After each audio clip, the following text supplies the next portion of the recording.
اسیر کا سائل ہوں،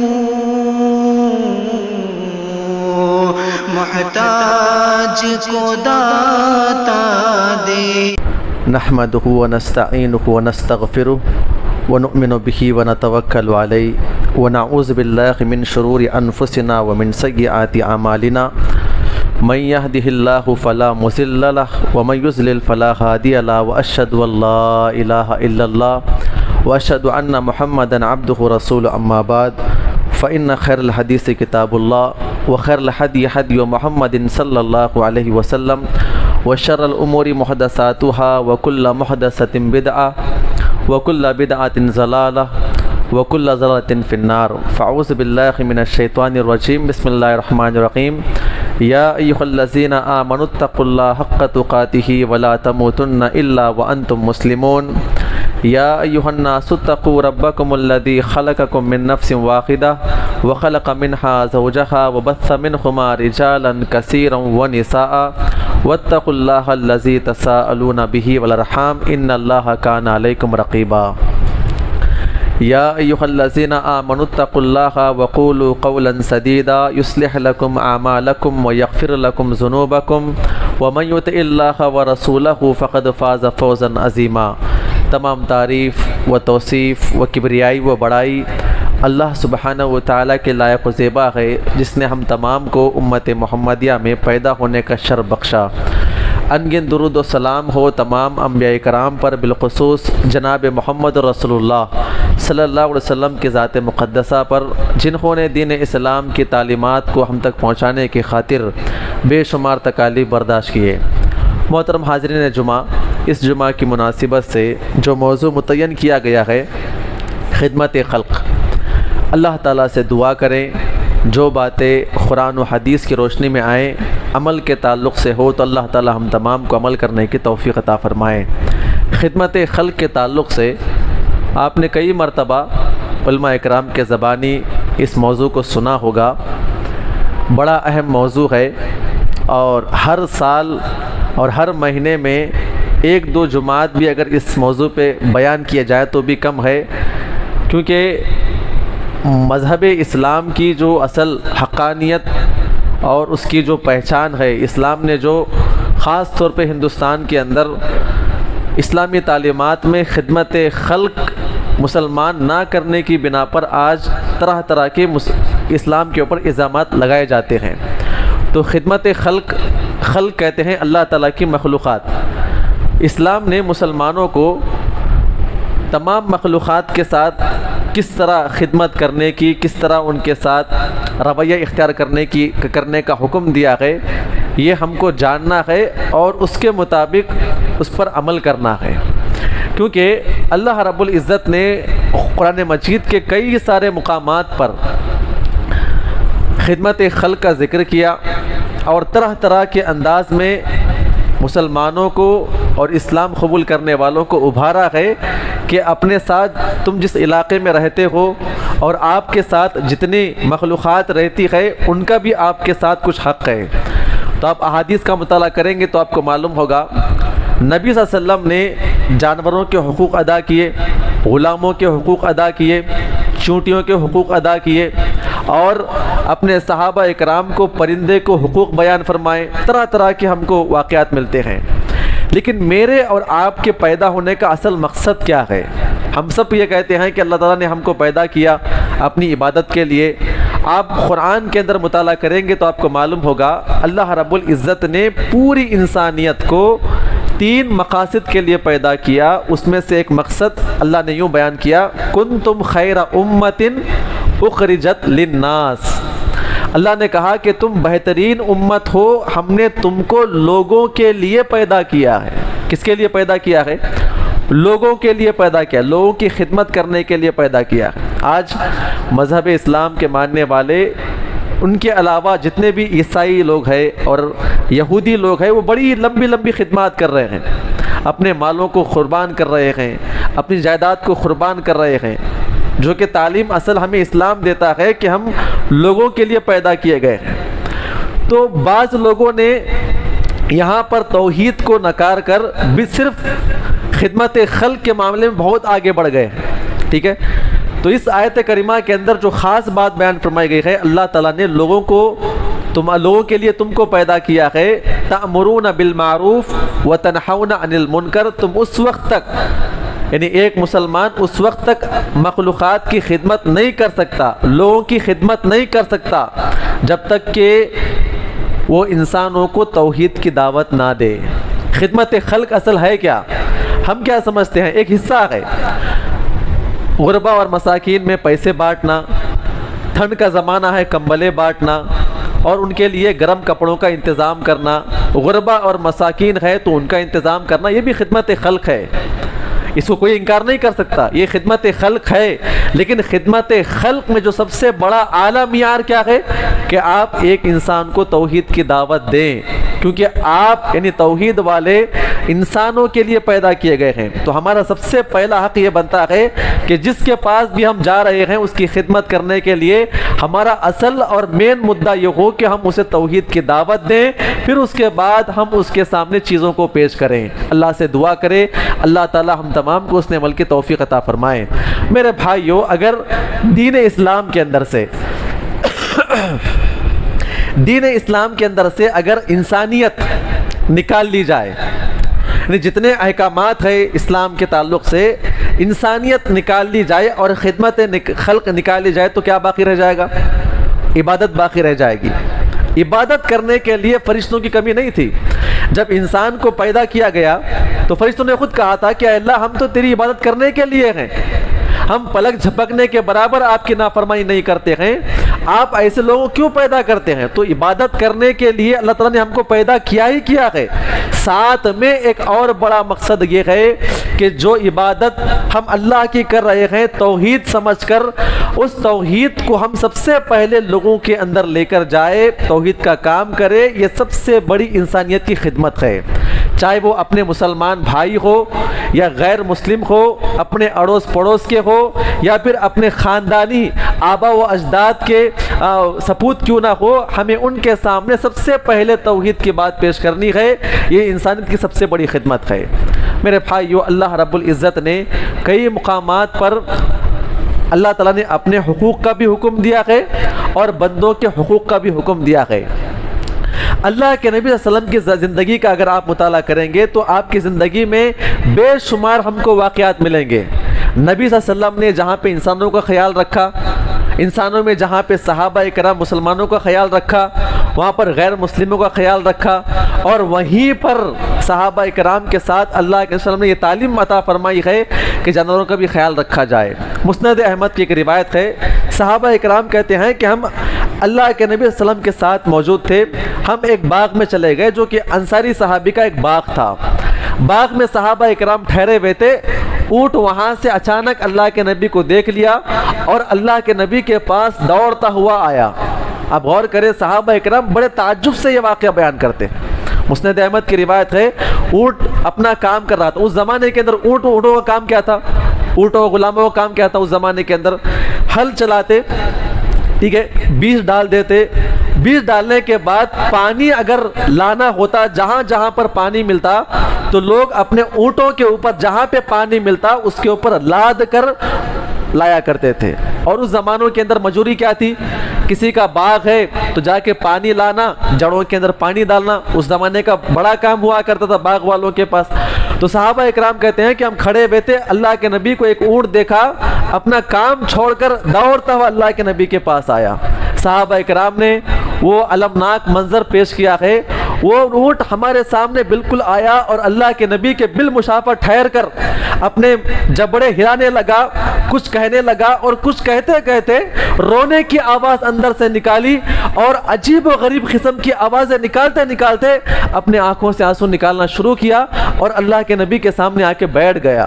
ایک اور روایت میں آتا ہے کہ وہ اونٹ پہلے آیا اور آ کے اللہ کے نبی کو سجدہ کیا اور سجدہ کرنے کے بعد ٹھہر گیا اور ٹھہر کر اللہ کے نبی کے سامنے روتا ہوا بڑی دقت کے ساتھ اندر سے آواز نکال کر اللہ کے نبی کے سامنے رونے لگا. اللہ کے نبی نے اسے بالکل اپنے قریب کیا اور اس کے ماتھے پہ ہاتھ پھیرا. ہاتھ پھرنے کے بعد اس کے آنسو بند ہو گئے۔ اللہ کے نبی نے کہا صحابہ اکرام سے، اے میرے صحابہ اکرام، اس اونٹ کا مالک کون ہے، ذرا بلا کر لائیں میرے پاس۔ اس صحابی رسول کو آواز دی گئی، وہ اللہ کے نبی کے بلانے پہ دوڑتے ہوئے اللہ کے نبی کے پاس آئے۔ اللہ کے نبی نے کہا کہ یہ آپ کا اونٹ ہے؟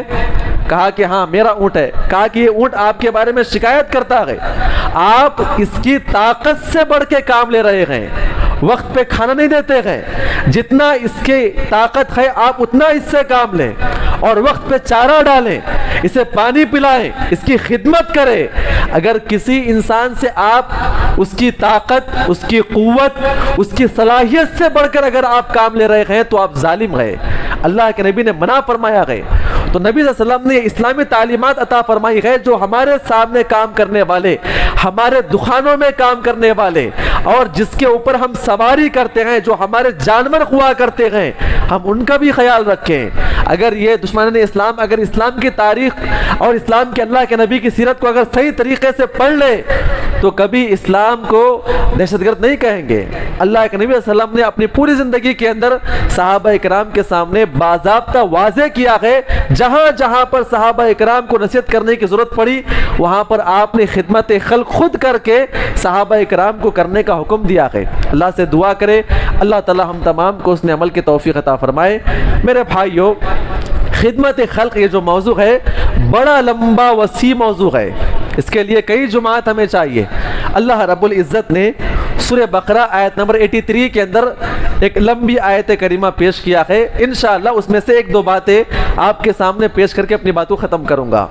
اللہ رب العزت نے کہا وَإِذْ أَخَذْنَا مِيثَاقَ بَنِي إِسْرَائِيلَ لَا تَعْبُدُونَ إِلَّا اللَّهَ۔ اللہ رب العزت نے بنی اسرائیل سے وعدہ لیا۔ اللہ نے بنی اسرائیل سے جو وعدہ لیا اس وعدے کو قرآن مجید کے اندر ذکر کر کے امت مسلمہ کے لیے واجب قرار دیا۔ کیا وعدہ تھا؟ لا تعبدون الا اللہ۔ یہ سب سے بڑا وعدہ اور میری اور آپ کی پیدائش کا مقصد لا تعبدون الا اللہ، اور سب سے پہلے اللہ نے اپنے حقوق کا ذکر کیا ہے۔ اللہ کا حق ہے نا یہ عبادت صرف اللہ کی جائے۔ اللہ نے سب سے پہلے اپنی عبادت کا حکم دیا، اس کے بعد وَبِالْوَالِدَيْنِ إِحْسَانًا، اللہ نے کہا کہ اللہ اس کے رسول کے بعد اگر دنیا میں کسی کا مقام ہے تو کس کا مقام ہے؟ والدین کا مقام۔ اسے کہتے ہیں خدمت خلق۔ اللہ تعالیٰ کی مخلوقات میں اللہ اس کے رسول کے بعد سب سے بڑا آپ کے اوپر حق ہے، سب سے زیادہ آپ کی خدمت کے حقدار اگر کوئی ہے تو میرے اور آپ کے والدین ہیں، چاہے وہ میری محبت کے ہو، چاہے وہ میرے پیسوں کے ہو، چاہے میری تسلی کے ہو، چاہے میرا ساتھ دینے کے ہو، جتنی طرح کی خدمت ہو سکتی ہے اللہ اس کے رسول کے بعد اگر کوئی مقام ہے دنیا کے اندر خدمت خلق میں، وہ کس کا مقام ہے؟ وَبِالْوَالِدَيْنِ إِحْسَانًا۔ اس کے بعد وَذِي الْقُرْبَى، اللہ نے کہا کہ آپ کے خاندان والے، آپ کے چچا ہے، آپ کے بڑے باپ ہے، یا آپ کے پورے ددیال والے رشتے ہیں، ننیال والے رشتے ہیں، پھر آپ کے سسرالی رشتے ہیں، یہ تمام کے تمام رشتے یا آپ کے خاندانی رشتے ہیں۔ ماں باپ کے بعد اگر خدمت کے حقدار کون ہے تو وہ کون ہے؟ وہ میرے اور آپ کے خاندان والے ہیں۔ لیکن لڑائی سب سے زیادہ میری اور آپ کی جو ہوتی ہے تو وہ خاندان والوں سے ہوتی ہے۔ شادی کیا کر لیے تو معاملہ سب ختم، ماں باپ سے رشتے ٹوٹ جاتے ہیں، حالانکہ اصل حقدار ماں باپ ہوتے ہیں خدمت کے بچوں کے۔ تو بڑا لمبا موضوع ہے۔ اللہ نے کہا نمبر 1 اللہ کی عبادت، اس کے علاوہ کسی اور کو شریک نہ کیا جائے۔ اس کے بعد والدین کے ساتھ حسن سلوک، وَذِي الْقُرْبَى، اپنے خاندان والے۔ اس کے بعد وَالْيَتَامَى، یتیم بچے جو آپ کے خاندان کے ہو یا آپ کے خاندان کے بعد آپ کے علاقے کے کیوں نہ ہو۔ وَالْمَسَاكِينَ، اللہ نے کہا کہ مسکین، یتیم، مسکین، یہ بیوہ، یہ تمام کے تمام زیادہ حقدار ہے میرے اور آپ کے پیسوں میں، میری اور آپ کی محبت میں، کہ سب سے پہلے ہم ان تک پہنچے۔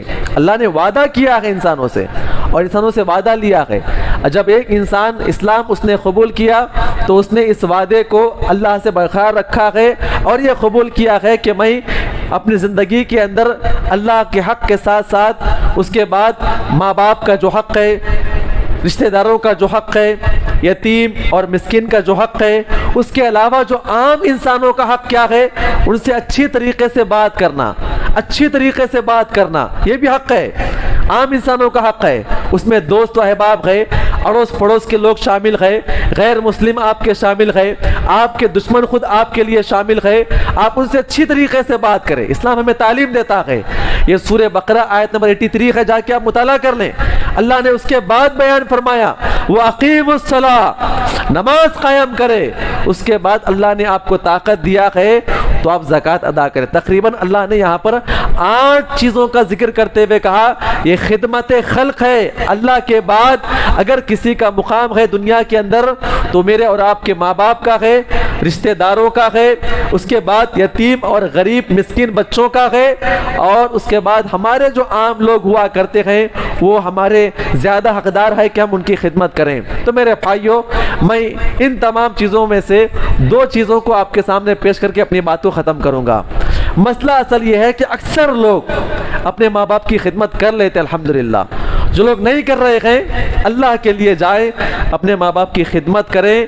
ماں باپ زیادہ حقدار ہیں، چاہے ماں باپ کتنے جاہل کیوں نہ ہو، اور ماں باپ چاہے آپ سے کتنی بد کلامی سے بات کیوں نہ کرتے ہو، آپ کا مکمل حق یہ ہے کہ آپ ان سے رشتہ جوڑ کر رکھیں اور تا حیات اور تا دم آپ ان کی خدمت کریں، چاہے وہ غیر مسلم ماں باپ ہی کیوں نہ ہو، غیر مسلم ماں باپ ہی کیوں نہ ہو، اس کی خدمت کرنا ہمارے اوپر واجب اور فرض ہے۔ میرے بھائیوں، اللہ ہم تمام کو ماں باپ کی خدمت کرنے کی توفیق عطا فرمائے۔ اب اصل مسئلہ ہے یتیم اور مسکین کا۔ یتیم اور مسکین کو کوئی نہیں دیکھتا ہے آج زمانے کے اندر، چاہے وہ اپنے گھرانے کے ہو، اپنے بھائی کے بچے ہو جو بھائی انتقال کر چکے ہوں، یا بہن کے بچے ہو، کسی کے بہنی کا انتقال ہوا ہے، تو ہم ان بچوں کو اپنائیں، اپنے قریب کریں، ان کی خدمت کریں۔ جیسے ہم بچوں کو لا کر دیتے ہیں، سال میں 2 مرتبہ، سال میں 4 مرتبہ، سال میں 5 مرتبہ کپڑوں کا انتظام کرتے ہیں، کبھی ہم اپنے خاندان کے ان بچوں کا احترام کریں، عزت کریں، ان کی دیکھ بھالی کریں۔ سال میں 1 مرتبہ ہم اپنے بچوں کے لیے سال میں ایک فیس بھرتے ہیں، ان کے پڑھنے کا ہم انتظام کرتے ہیں۔ کیا کبھی ہمیں خیال ہے کہ فیس تو 15-20 ہزار ہوتی ہے، سال میں میری اور آپ کی تنخواہ کیا ہوتی ہے؟ آپ غور کریں۔ مثال کے طور پر آپ کو مثال دیتا ہوں سمجھنے کے لیے، میرے اور آپ کا خرچہ کتنا ہے؟ میرے اور آپ کا خرچہ کتنا ہے؟ ایک آدمی کا مہینہ خرچہ کتنا ہو سکتا ہے؟ چلیے اگر ایک کے ساتھ ایک فیملی ہو تو ہو سکتا ہے اسے خرچہ 10,000 ہو خرچہ اس کا، لیکن وہ مہینے کے اندر 25,000 کما رہا ہے، 30 کما رہا ہے، کوئی 50 کما رہا ہے، کوئی 1 لاکھ کما رہا ہے۔ وہ اس کے لیے نہیں ہے، اس کے 1 لاکھ کے اندر، اس کے 15,000 کے اندر، اس کے 50,000 کے اندر، اس کے خرچے کے بعد جو پیسے بچ رہے ہیں، سب سے پہلے اس کے حقدار اس کے ماں باپ ہے، اور اس کے بعد آپ کے بھائی بہنوں کے اندر جو حقدار ہے تو وہ آپ کے حقدار ہے۔ اللہ رب العزت آپ کو پوچھے گا۔ اس کے بعد اپنے علاقے کے یتیم غریب بچے جو مسکین ہمارے علاقوں کے اندر ہے، وہ بھی میرے اور آپ کے پیسوں کے اندر حقدار ہے۔ اگر ہم ان تک پیسے نہ پہنچائیں، ہم ان کی خدمت نہ کریں، اگر ہم اپنے اعتبار سے مال کو جمع کر کے خود اپنے پیٹ کو مار کے جمع کر کے رکھتے ہیں، اللہ رب العزت آخرت میں میری اور آپ کی پوچھ کرے گا۔ میرے بھائیوں، بڑے بڑے خاندان ہمارے، بڑی بڑی جائیداد، یہاں سے لے کر وہاں تک ہماری جائیداد نظر آتی ہے، لیکن کبھی ہمیں یہ توفیق نہیں ملتی، کبھی توفیق نہیں ملتی کہ ہم اپنے یتیم بچوں کو دیکھیں۔ دور علاقے والوں سے تو دور کی بات ہے، یہ ہمارا مودین آباد کا علاقہ کتنے یتیم و غریب بچے ہیں، چاہے مسلمان ہو کہ غیر مسلم ہو، کسی کو معلوم ہے؟ ماں باپ بھی ہو۔ آپ غور کریں، ایک مثال دیتا ہوں آپ کو، تھوڑا تعریف ہم دیکھ لیتے، تعریف دیکھنے کے بعد واضح ہو جائے گا انشاءاللہ۔ یتیم کسے کہتے ہیں؟ غریب کسے کہتے ہیں؟ یتیم کہتے ہیں جس کے باپ کا انتقال ہو گیا ہو اور وہ ابھی نابالغ ہو، اسے کہتے ہیں یتیم، اسے کہتے ہیں یتیم۔ اس کی پرورش کرنا وقت کے مالداروں کی اور مالداروں میں بھی جو اس کے خاندان والے ہوتے ہیں، اللہ نے کہا وذل قربا، آپ کے اوپر اللہ اس کے رسول کے بعد ماں باپ، اور ماں باپ کے بعد آپ کے خاندان والے، اور خاندان میں جو آپ کے یتیم و غریب بچے ہیں وہ آپ کا حق ہے۔ اگر آپ کی تنخواہ 20-25 ہزار ہے، اللہ آپ کو پوچھے گا اگر وہ یتیم بچہ آپ کے علاقے کا پڑھ نہیں پایا ہے تو آپ نے اس کی کفالت کیوں نہیں لی، اللہ آپ کو پوچھے گا۔ یہ اسلام نے تعلیم ہمیں دی ہے، ہمیں سمجھنا ہے میرے بھائیو، آپ غور کریں۔ بات بتا رکھا تھا یتیم کسے کہتے ہیں، اس کے بعد مسکین کسے کہتے ہیں؟ مسکین کہتے ہیں اس کے ماں باپ بھی ہو، اس کے بھائی بہنیں بھی ہو، اور وہ اتنے غریب ہو کہ وہ دوسروں کے سامنے ہاتھ نہ پھیلاتے ہو اور اپنے گھر کے اندر بھوکے سو جانا پسند کرتے ہو، اسے کیا کہتے ہیں؟ مسکین کہتے ہیں۔ اور فقیر کسے کہتے ہیں؟ فقیر اسے کہتے ہیں جو ہاتھ پھیلا کر باہر نکلتا، اسے فقیر کہتے ہیں۔ اللہ رب العزت نے فقیروں کا ذکر نہیں کیا کیونکہ ان کو کہیں نہ کہیں مل جاتا ہے، 4 نے دھتکار دیا 5واں دے دیتا ہے، انہیں کچھ نہ کچھ اسے مل جاتا ہے، لیکن عزت دار وہ لوگ ہوتے ہیں اپنے گھروں کے اندر بھوکے سونا پسند کرتے ہیں لیکن کسی کے سامنے ہاتھ نہیں پھیلاتے۔ ان یتیم اور غریبوں تک پہنچنا میرا اور آپ کا حق ہے۔ اب آئیے قرآن کیا کہتا ہے، اللہ نے کہا ارأیت الذی یکذب بالدین فذلک الذی یدعو الیتیم ولا یحض علی طعام المسکین فویل للمصلین۔ اللہ تعالیٰ نے یہاں پر 4 بڑے بڑے گناہگاروں کا ذکر کیا۔ ارأیت الذی یکذب بالدین، جو قیامت کا انکار کرتا ہے، جو قیامت کا انکار کرتا ہے وہ مسلمان ہو سکتا ہے؟ کافر ہے۔ اللہ نے کافروں کا ذکر کیا، اور کافروں کی لسٹ کے اندر فذالک الذی یدعو الیتیم، اللہ نے کافروں کے طبقے کا ذکر کرنے کے بعد کہا جو یتیموں کو دھکے مار کے نکالتے ہیں، کہا کہ یہ کافر اور یہ مسلمان جو دھکے مار کے باہر نکالتے ہیں ان کا گناہ بھی کم نہیں ہے، کیونکہ اللہ نے ان کو کافروں کے ساتھ ذکر کیا۔ اس کے بعد وَلَا يَحُضُّ عَلَىٰ طَعَامِ الْمِسْكِينِ، اپنے گھر والے یا اپنے خاندان والے یا آپ کے علاقے کے جتنے مسکین ہیں، آپ کے پاس پیسہ جانے کے بعد آپ ان مسکینوں کو کھانا نہیں کھلاتے ہیں۔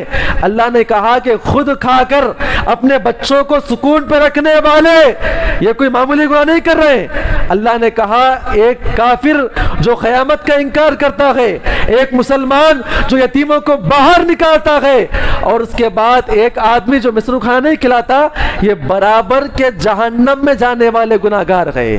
اللہ نے آگے بیان فرمایا فویل للمصلین، اور وہ نمازی بھی جائے گا جہنم میں جو نمازی نماز تو پڑھتا ہے اور نماز خشوع خضوع سے نہیں ادا کرتا ہے۔ اللہ نے کہا کہ یہ تمام کے تمام گنہگار بالکل عذاب کے اعتبار سے برابر رہیں گے جہنم کے اندر۔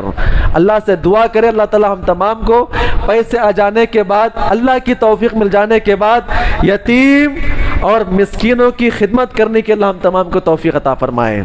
ایک اور آیت کریمہ جو کہ سورہ فجر کی، اللہ تعالیٰ نے کہا کلا بل لا تکرمون الیتیم، تکرمون الیتیم، اللہ نے کہا ہرگز نہیں۔ اس کا مطلب کیا ہے؟ جہاں جہاں پر بھی کلا آیا نا، کلا لفظ کلا، کلا اذا بلغت التراقی وقیل من راق، جہاں جہاں پر بھی کلا آیا، اس کا مطلب کیا ہوتا ہے؟ جب قیامت قائم ہو جائے گی یا موت کا فرشتہ جب اس کے سامنے آ جائے گا، وہاں پر کہا جائے گا، وہاں پہ انسان سوچے گا شاید کہ میں کچھ عمل کر لوں گا، کلا اب ختم ہو گیا وقت، اب ختم ہو گیا ہے، ہرگز نہیں۔ اللہ کہتے ہیں کلا بل لا تکرمون الیتیم ولا تحاضون علی طعام المسکین، اور بڑا عجیب و غریب جملہ یہاں پر اللہ تعالیٰ نے بیان فرمایا ہے، ہرگز نہیں جو یتیموں کی عزت نہیں کرتے۔ آپ غور کریں ہم یتیموں کی کتنی عزت کرتے ہیں، کسی بچے کو لا کے کفالت میں لے لیتے ہیں، پال لیتے ہیں تو ہم گالی گلوچ کرنا اور باسی کھانا ان کے سامنے پیش کرنا، اپنے بچوں کو بٹھا کر ان سے کام کروانا، جھڑک کے بات کرنا، جو خدمت کر رہے ہیں ان کے حالات یہ ہیں. اللہ نے کہا جو نہیں کرتے ہیں ان کا الگ معاملہ ہے. جو کرتے ہیں اللہ نے کہا کلا، ہرگز نہیں. یہاں پہ اللہ نے کرنے والوں کا بیان کیا ہے. کر رہے ہیں لیکن عزت نہیں کرتے ہیں سیدھا. اور وَلَا تَحَاضُّونَ عَلَىٰ طَعَامِ الْمِسْكِينِ. آپ جا کے ترجمہ دیکھ لیں. جو مسکین کو کھانا تو کھلاتے ہیں، کھانا کھلانے والے دوسرے بھائیوں کو نہیں ابھارتے ہیں. اللہ نے ان کے بارے میں بھی کہا ہے خود تو نیک عمل کر رہے ہیں لیکن اپنے بھائیوں کو نہیں ابھارتے ہیں. اور میں آپ کو یہاں سے ابھار رہا ہوں، میرا کام ختم ہوگا انشاءاللہ. لیکن اللہ نے کہا جو یتیموں کو مسکینوں کو کھانا کھلاتے ہیں اور کھلانے کے ساتھ ساتھ دوسروں کو نہیں ابھارتے ہیں، اللہ نے ان کی وعید بیان فرمائی ہے. اور کہا جب آخر میں اللہ تعالیٰ نے بیان فرمایا وہ کیا کہیں گے، کاش کہ ہم آخرت کے لیے کچھ تیار کر لیے ہوتے. تو میرے بھائیوں، اللہ رب العزت نے یتیم، غریب، مسکین ان لوگوں کی خدمت کرنے کا حکم دیا ہے. کیونکہ قرآن کا ایک اصول میں نے پیش کیا نا ابھی آپ کے سامنے، مسکین کو کھانا نہیں کھلانے والے ٹھیک ہے جائیں گے جہنم میں. ابھی آیت پیش کروں گا آپ کے سامنے. لیکن جو آیت کریمہ بیان کی گئی ہے، مسکین کو کھانا کھلا رہے ہیں آپ، لیکن آپ کا دوسرا کام یہ ہے کہ کھانا کھلانے کے ساتھ اپنے بھائیوں کو ابھارے، مالداروں کو پکڑے. آپ ایک اچھی جماعت بنائیں، نوجوان آگے بڑھیں، ان سے پیسہ وصول کریں اور وصول کر کے ان کو بھی کھلانے کا حکم دیں. کیوں؟ اللہ نے کہا فویل للمصلین. ایک تو ہے بے نمازی جائے گا جہنم میں. اللہ نے کہا کہ نمازی بھی جہنم میں جائیں گے جو نمازی نماز کو صحیح طریقے سے ادا نہیں کریں گے. آپ مسکین کو کھانا، مسکین کی خدمت اسی وقت صحیح کر سکتے ہیں اپنا خود کھلاتے ہوئے آپ دوسروں کو بھی مسکین کو کھانا کھلانے پہ ابھاریں گے، تب آپ کی خدمت مکمل ہوگی انشاءاللہ. اللہ سے دعا کرے اللہ ہم تمام کو یتیم اور مسکین کی خدمت دل کھول کے کرنے کی توفیق عطا فرمائے. جب انسان جہنم میں چلا جائے گا، جہنم میں چلے جانے کے بعد آپس میں جنتی جہنمیوں کو سوال کریں گے. کیا سوال کریں گے؟ آپ جہنم میں کیوں آئے ہیں؟ آپ تو بڑے اچھے لوگ تھے نا، آپ بڑے عبادت گزار لوگ تھے، آپ جہنم میں کیسے آ گئے؟ آپ سال میں ایک مرتبہ حج کرنے والے تھے، عمرے کرنے والے آپ تھے، آپ جہنم میں کیسے آ گئے ہیں؟ دو وجوہات بیان فرمائیں گے. کیا بیان فرمائیں گے؟ لم نکو من المصلین ولم نکو نطعم المسکین. جہنم میں آنے کے دو وجوہات ہیں ہمارے. ایک تو ہم نماز نہیں پڑھا کرتے تھے اور دوسرا اللہ نے ہمیں خوب مال عطا کیا تھا. ہم اپنے علاقے، اپنے خاندان میں جو غریب، یتیم، مسکین ہے ہم ان کی دیکھ بھال نہیں کیا کرتے، جس کی بنا پر آج ہمیں منہ دیکھنا پڑ رہا ہے. آپ غور کریں میرے بھائیوں. ایک دو واقعات آپ کے سامنے پیش کروں گا. یہ صحابہ اکرام کے اعمال کیسے تھے. اپنے علاقے کے اندر جتنے بھی یتیم، غریب، بیوہ، لاچار، بوڑھی حضرات بھی ہے تو ہم ان کو خدمت کریں. ہماری ضرورت ہے کہ ہم ان کی خدمت کریں، یہ ہمارا حق ہے. کیونکہ اللہ رب العزت نے جو جوانی مجھے اور آپ کو دیا ہے یہ کھانے، پینے، کھیلنے، صرف ماں باپ کی خدمت کے لیے نہیں ہے.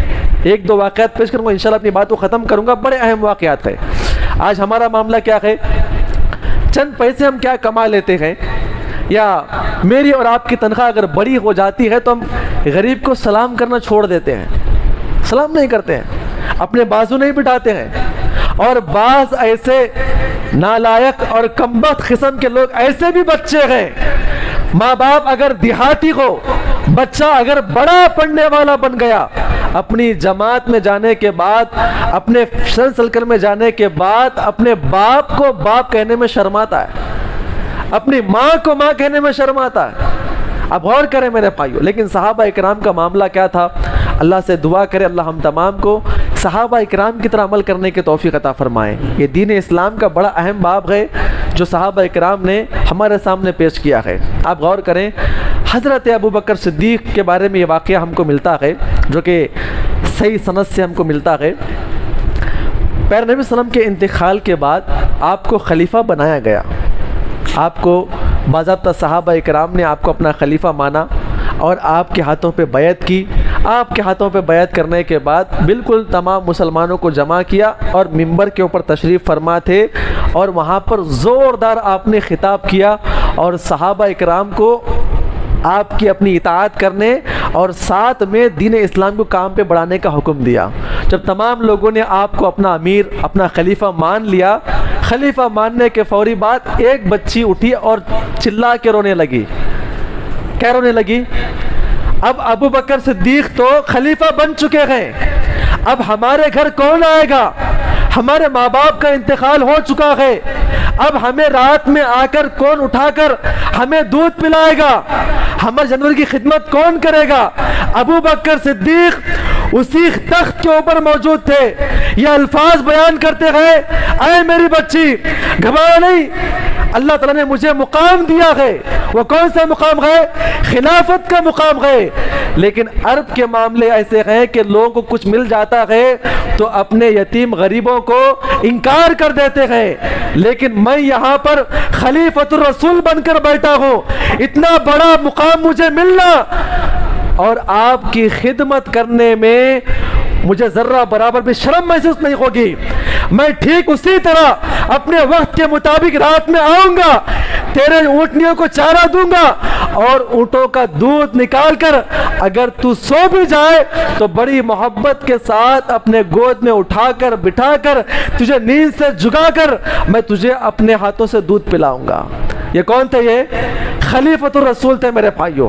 اللہ سے دعا کرے وقت کے خلیفہ اور وقت کے شہنشاہ بن چکے ہیں، لیکن جب خدمت کرنے کا معاملہ آیا تو یہ اتنے بڑے بڑے مقامات، یہ جاگیرداری، یہ بڑے بڑے دکان، یہ بڑے بڑے دکانوں کے مالک بننا انہیں غریبوں کی، یتیموں کی خدمت کرنے سے کبھی نہیں روکا میرے بھائیوں۔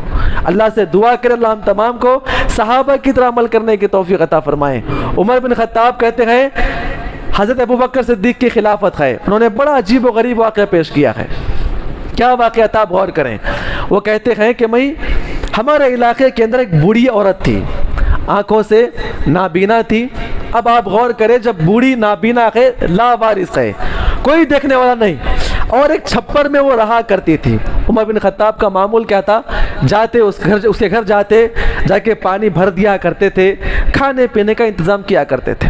عمر بن خطاب کہتے ہیں کہ میں ایک دن گیا، 2 دن گیا، کئی دن گیا تو میں دیکھ رہا ہوں کہ مجھ سے پہلے کوئی اس اندھی بوڑھی عورت کی خدمت کر کے کوئی آگے نکل رہا ہے اور میں پیچھے رہ رہا ہوں۔ انہوں نے معلوم کرنے کے لیے کئی مرتبہ معلوم کرنا چاہا، لیکن معلوم نہیں کر پا رہے تھے کہ مجھ سے پہلے کون آ رہا ہے اس عورت کی خدمت کرنے کے لیے۔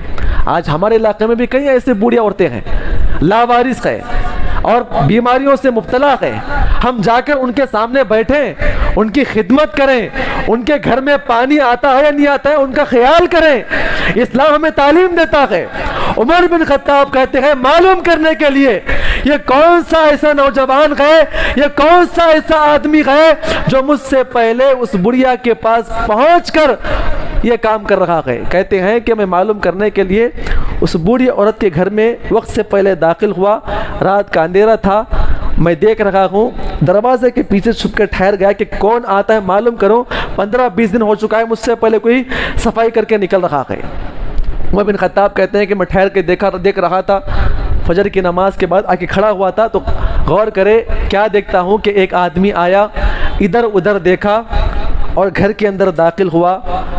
عمر بن خطاب وہ انداز بیان کرتے ہیں، اللہ تعالیٰ ہمارے اندر بھی وہ چیزیں پیدا ہو جائے، اللہ ہم تمام کو ایسی خدمت کرنے کی توفیق عطا فرمائے۔ اب غور کریں میرے بھائیوں، عمر بن خطاب کہتے ہیں کہ وہ نوجوان، وہ شخص اندر آئے، داخل ہوئے، دیکھتے ہیں پورے گھر کو کہ عورت بیٹھی ہوئی ہے، جب بھی پیشاب اور پائخانہ کرنا ہوتا ہے اپنے ہی روم میں ایک جگہ کر دیا کرتی ہے، پھر اس کے بعد ہاتھ وغیرہ پکڑ کر باہر آ کر بیٹھ جاتی ہے، پیشاب بھی اسی چھپرے کے اندر کیا کرتی تھی۔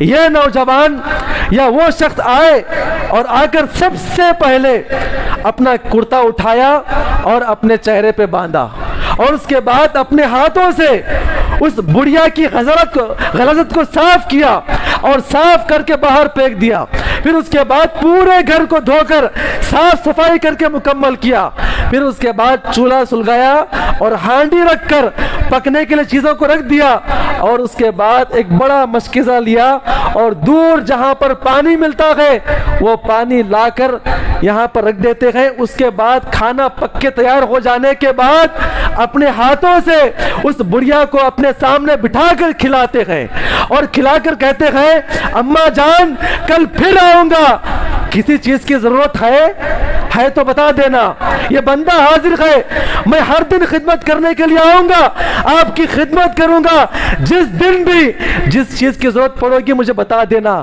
یہ الفاظ سننا تھا. عمر بن خطاب بیتاب ہو کر رہ نہیں پائے اور باہر نکل کر آئے اور کہتے ہیں کہ اے خلیفۃ الرسول ابو بکر صدیق آپ ہیں, مجھے اس بات کا شک تھا کہ مجھ سے پہلے آپ یہاں کی خدمت کریں گے. آپ غور کریں, ایک زمانے میں جس زمانے میں انہوں نے خدمت کیا تھا, یہ خلیفۃ الرسول پورے عالم اسلام کے سب سے بڑے خلیفہ تھے, لیکن جہاں پہ خدمت کرنا ہوتا یہ صحابہ اکرام اپنے مقام کو اپنی جگہ پہ رکھ کر اپنے یتیم, غریب, لاچار, بیوہ, بوڑھے ان کے پاس جا کے خدمت کیا کرتے تھے. میرے بھائی جھک کے خدمت کرنا, جاؤ آپ اپنے مقام کو نکال کر. یہ 4 پیسے کمانا یا آپ کو جو مقام ملنا, آپ کو جو منصب ملنا, یہ کوئی اوقات نہیں اللہ کے پاس. یہ دنیاوی مناسب ہے. سب سے بڑا انسان وہ ہے جو اپنے مقام, مرتبے اور منصب کو نکال کر خدمت کے لیے آگے بڑھے. یا ضرورت ہے نوجوانوں کو آگے بڑھ کے کام کرنے کی.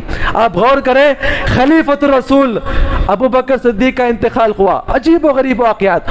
عمر بن خطاب یہ واقعات اپنے زندگی میں بیان کرتے ہیں اور بیان کرتے ہوئے کہتے ہیں کہ میں نے اپنی زندگی کے اندر بہت سارے واقعات میں نے دیکھے ہیں, 1-2 واقعات ایسے تھے جو میرے دل کے اوپر نقش کر گئے ہیں. وہ کیا واقعات تھے؟ ابو بکر صدیق کے انتقال کے تقریباً 3 دن کے بعد پوری خلافت سنبھالی, خزانچی کو بلایا جو بیت المال کے خازن تھے جن کا نام اسلم تھا. اسلم کو بلا کر کہتے ہیں ابو بکر صدیق کا ایک ایسا عمل بتائیے جو ہر دن کیا کرتے تھے, ہر دن کیا کرتے تھے, وہ آپ عمل بتائیے ہمیں. آپ غور کریں, عمر بن خطاب کون تھے؟ ان کا غصہ تو آپ کو معلوم ہے اور ان کا اپنا الگ نظریہ, ان کا الگ موقف جس کے سامنے اچھے جھک جایا کرتے تھے. یہ پوچھتے ہیں کہ ابو بکر صدیق کا ایسا عمل بتائیے جو ہر دن کیا کرتے تھے. وہ کہتے ہیں کہ وہ ہر دن اتنا اناج لے کے جاتے, یعنی اپنے پوٹلی میں باندھ لیتے اور اپنے کندھے پہ رکھ لیتے اور یہاں سے نکلتے, اور ہمیں نہیں معلوم کہ یہاں سے کہاں پہ جایا کرتے ہیں. یہ کون تھے؟ یہ وقت کے خلیفہ. اور کہاں جا رہے ہیں کسی کو نہیں معلوم, کہاں جا رہے ہیں کسی کو نہیں معلوم. کہا آپ کو نہیں معلوم؟ کہا کہ ہم کو بھی نہیں معلوم. ہر دن جاتے ہیں, کچھ دیر بتاتے ہیں, کچھ دیر بتانے کے بعد پھر واپس آ جاتے ہیں اپنے اعتبار سے. کہا کتنا اناج لے جاتے ہیں؟ کہا کہ اناج اتنا ہے. تو اناج تیار کر دیا گیا, اناج اپنے ہاتھ اپنے بالکل اپنے پیٹھ پہ رکھے اور نکل پڑے. لوگوں سے پوچھتے ہوئے, بستیوں سے گزرتے ہوئے نکلے تو پوچھا آپ کے پاس ابو بکر صدیق آیا کرتے تھے؟ کہا کہ ہمارے پاس تو نہیں آتے.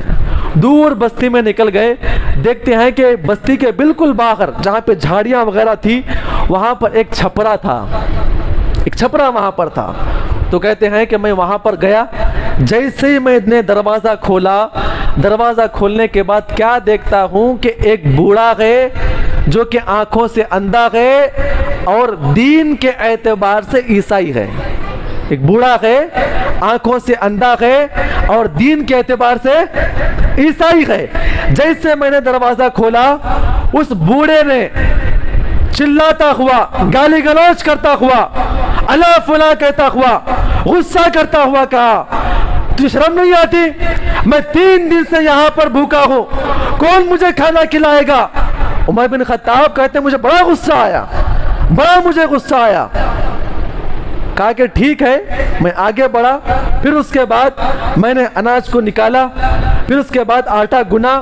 آٹا گننے کے بعد میں نے اس سے بات کرنا شروع کیا, اس کے گھر کی صفائی کی اور روٹی پک جانے کے بعد اس بوڑھے کو اپنے قریب کیا. میں سمجھ گیا کہ حضرت ابو بکر صدیق جو ہے اس کے آگے خدمت کیا کرتے تھے, 3 دن سے ان کا انتقال ہو چکا ہے, آج تک کوئی یہاں پر نہیں پہنچا اس بوڑھے کے پاس جس کی بنا پہ آج وہ غصہ ہے.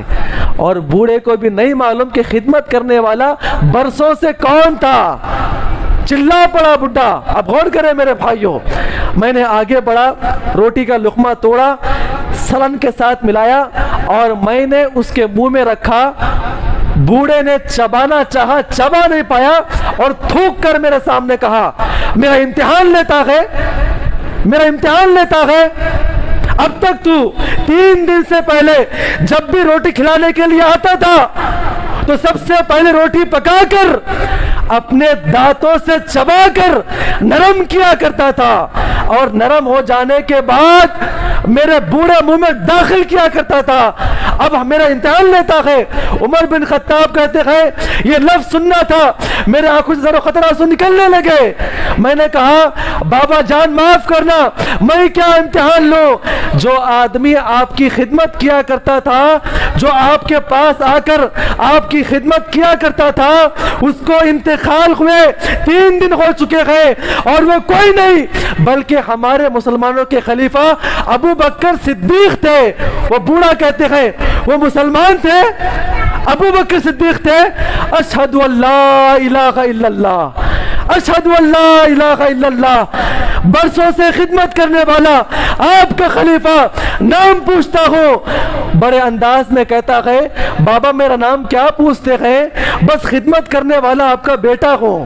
میں پوچھتا کہاں کے رہنے والا, بابا کیا پوچھتے ہو, آپ کا اپنا بیٹا ہوں.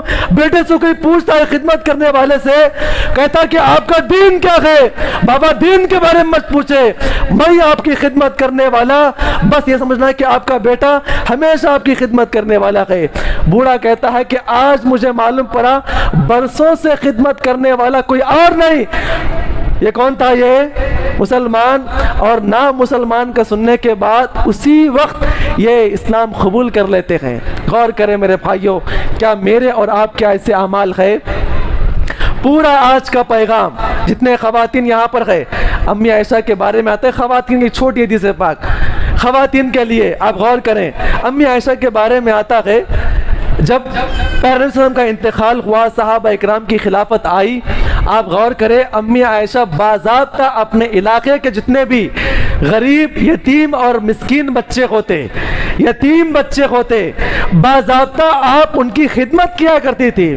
جو بھی کھانا پکتا گھر کے اندر, جو بھی پکاتی, سب سے پہلے یتیم بچوں کو صحابہ اکرام کو دے کر بھجا دیا کرتی تھی کہ وہ یتیم بچے کیا کھائیں گے جن کے ماں باپ ابھی تک زندہ نہیں رہے. یتیموں کے پاس پہنچنا, مسکینوں کے پاس پہنچنا ہمارے صحابہ اور یہ صحابیات کے اعمال ہوا کرتے تھے. لیکن آج ہمارا معاملہ ایسا نہیں ہے میرے بھائیوں.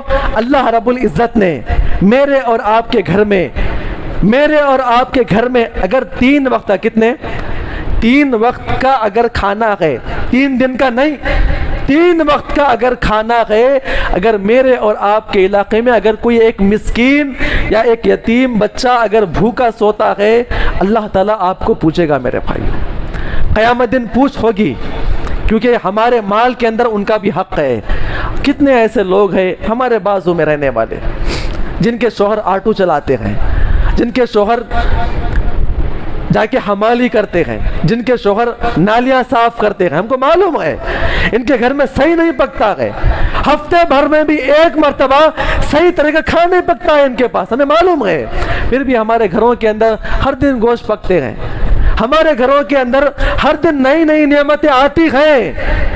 لیکن کبھی ہمیں توفیق نہیں ہوتی کہ بازو یتیم بچے ہیں, بازو مسکین بچے ہیں. آپ غور کریں, آپ اپنے گھر کے لیے, اپنے بچوں کے لیے لاتے ہیں, 1 کلو سیب لے کر آتے ہیں, 1 ڈزن موز لے کر آتے ہیں, تو کبھی آدھا ڈزن اپنے بچوں کے لیے, بازو بچے جو آپ کے یتیم بچے ہیں آپ کے پڑوسی کے اندر, ان کے لیے لے کر آئے, اپنے بچوں کے ہاتھ سے بھیجے. اور وہ بچے جو اپنے ہاتھ میں آپ کی تھیلی میوے جات کی اور اناج کی تھیلی پکڑ کر جو دعائیں دیں گے آنسو نکال کر, جو رو رو کے ان کی مائیں آپ کے حق میں دعائیں دیں گی, آپ ان نعمتوں کی برکت کبھی سنبھال نہیں پائیں گے انشاءاللہ. بڑی نعمتیں ہیں میرے بھائیوں, یہ اسلام کی شان ہے. اسلام نے ہر اعتبار سے خدمت خلق کا ہمیں حکم دیا ہے, اور خاص طور پہ مجھے اور آپ کو تاکید فرمائی ہے ہم اپنے علاقے کے یتیم اور غریب بچوں کو لسٹ نکالیں, نوجوان کھڑے ہو جائیں، بڑے ان کا ساتھ دے، نوجوان بڑوں کا ساتھ مل کر یہ تہیہ کر لے کہ جتنے یتیم غریب بچے ہیں ہم پڑھائیں گے انشاءاللہ۔ 15,000 کیا ہے جی؟ 20,000 کیا ہے؟